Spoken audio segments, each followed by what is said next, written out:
Rumaragas ang pagpupala po sa ating lahat para sa ating pangaraw-araw na talata. Tayo ngayon sa Exodus Kapitulo 24 sa versikulo 9 hanggang versikulo 11. Umakyat nga sa bundok sina Moses, Aaron, Nadab, Abiyo at ang 70 lider ng Israel.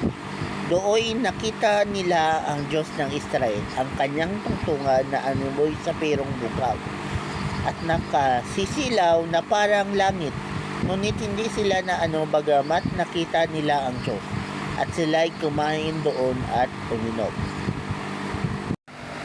So dito sa command conference na to, finally yung mga co-leader ni Moses ay umakyat na rin sa bundok at nakita nila yung presence ni Lord.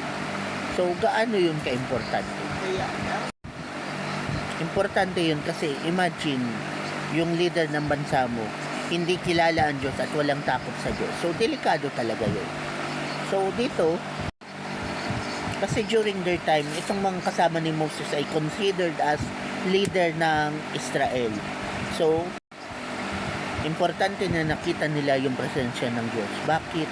Kasi nga doon ma-realize nila na oo, totoo, leader sila at may Diyos.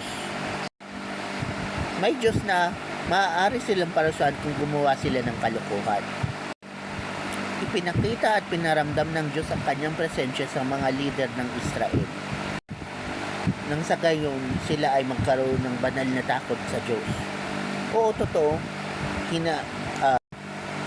inalaw ni Lord na sila ay maging lingkod niya, maging leader ng Israel, pero alam nila na may Diyos. Kasi imagine kung ang leader ng bansa mo walang takot sa Diyos, ay naku, delikado yan.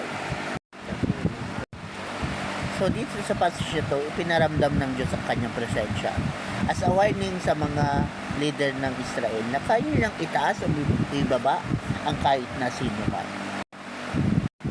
At syempre bilang leader ng Israel, dapat pa rin nilang i-acknowledge yung kapangyarihan ng Panginoon. So to all my fellow leaders, we need to acknowledge the authority of God. Okay? Okay.